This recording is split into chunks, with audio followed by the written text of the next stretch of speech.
Değerli tələbələr, bu günün sual izahı üçün belə bir qəbul sualı seçmişəm. Bu qəbul sualları bəzi tələbələrə çox çətin gəlir, lakin çox asandır. Nəyə görə?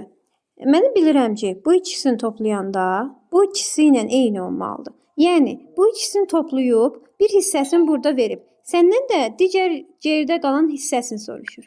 Gəlin onu indi variantlarını tapaq. Mənim burada 5 bucaqlım var, düzdür? İndi görün necə asan. Burada heç nə yoxdur ki, 5 bucaqlıya dair. Ona görə burada 5 bucaqlım tam olmalıdır.